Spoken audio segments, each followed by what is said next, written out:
Hello everybody, I'm Dan Murrell here with my review of Jojo Rabbit, the latest film from writer-director Taika Waititi. Now this is a film that obviously has garnered a lot of attention leading up to its release due to its subject matter and also due to the fact that it bills itself as an anti-hate satire. Now, Jojo Rabbit is about a young boy named Jojo, played by Roman Griffin Davis, in a really impressive feature film debut, who is an aspiring member of the Hitler Youth in Hitler's Germany, who also has an imaginary friend that happens to be Hitler himself, played by Taika Waititi. Now, Jojo is 100% committed to the cause, worships Hitler, idolizes the Nazis, until he meets Elsa, a Jew who he finds hiding in the walls of his house. And what follows is a story about learning how to humanize people, about learning where our biases come from, where do we find out this information that makes us hate sometimes so blindly. And some people have criticized the film for maybe not bringing anything new to the table, but I would counter with the fact that a message about the idea of not humanizing people or of questioning those that tell you to blindly hate somebody, about learning that we're all human beings, it's kind of a timeless message, or at least it should be. And I really connected with the way that this movie told the story. Now, there's a fantastic supporting cast in this movie, including Scarlett Johansson, who plays Jojo's mother, as well as really memorable comedic supporting roles from Sam Rockwell, Rebel Wilson, Alfie Allen, who I think secretly low-key kind of steals every scene that he's in, and Stephen Merchant, who actually has one of the most tense and also one of the funniest scenes in the movie as a member of the SS. Now, yes, this is very sensitive subject matter. Obviously, World War II, the Nazis, the atrocities that they committed, the atrocities that Hitler himself was responsible for. You're treading a very fine line, especially when you're taking this and turning it into a comedy/satire. But Taika Waititi really does toe that line incredibly well. As you would expect, the Nazis are portrayed as complete buffoons, which is exactly the tone that he was going for and the way that you can fold controversial subject matter into a film.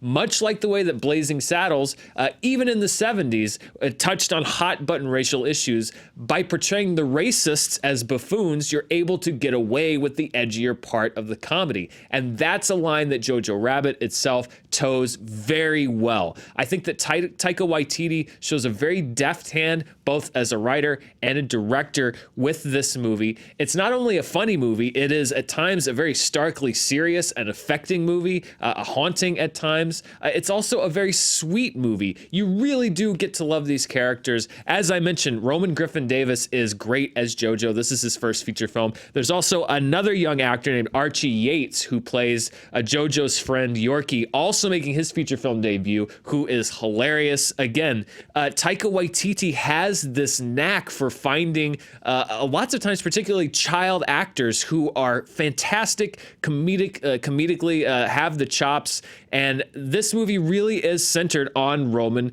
Griffin Davis as Jojo.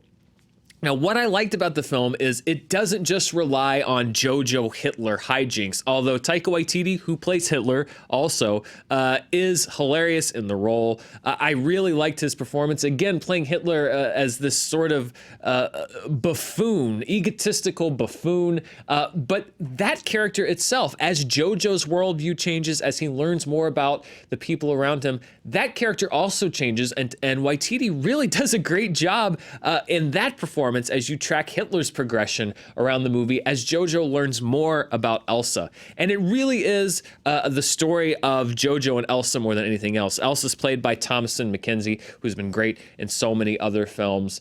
And that's really the heart of the movie and where a lot of the sweetness and the poignance and the depth comes from. The message of the movie isn't that Nazis are bad. We know that, and we've known that, the world has known that for decades and decades and decades. It's a message about examining our own biases, examining hate and why we hate and what's behind it, and learning to really take a deep look at ourselves and say, is this belief, this fundamental belief that I think is crucial to my life, really that crucial?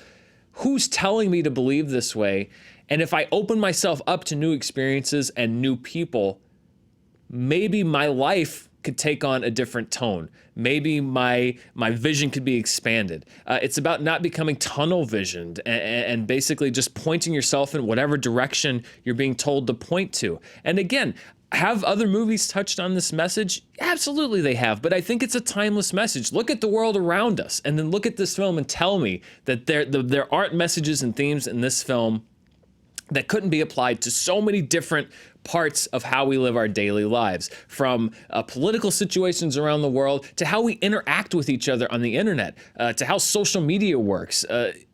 So much of this movie, I think, connects with who we are as people today and would probably connect with who we are as people 30 years from now or 30 years ago. So I highly recommend Jojo Rabbit. I think that Taika Waititi did a great job. As I mentioned, it is a hilarious comedy. There's some great comedic moments. One of my favorite lines from a movie in quite some time, along with a great visual that helps kind of punctuate this film, as well as universally some great performances. Scarlett Johansson, actually, one of my favorite performances of hers in quite some time.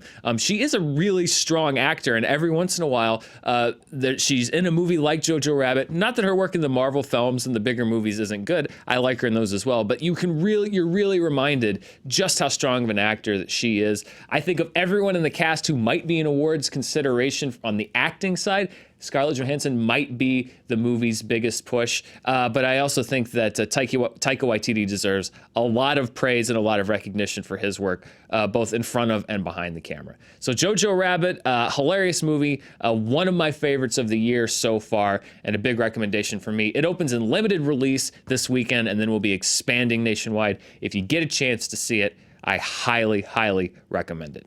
Thanks for watching this review here on Fandom Entertainment. Stay tuned. There's so many more reviews, not just of the big movies coming out, but of a lot of the smaller ones that are hitting theaters as we get near awards season. Till next time, thanks for watching.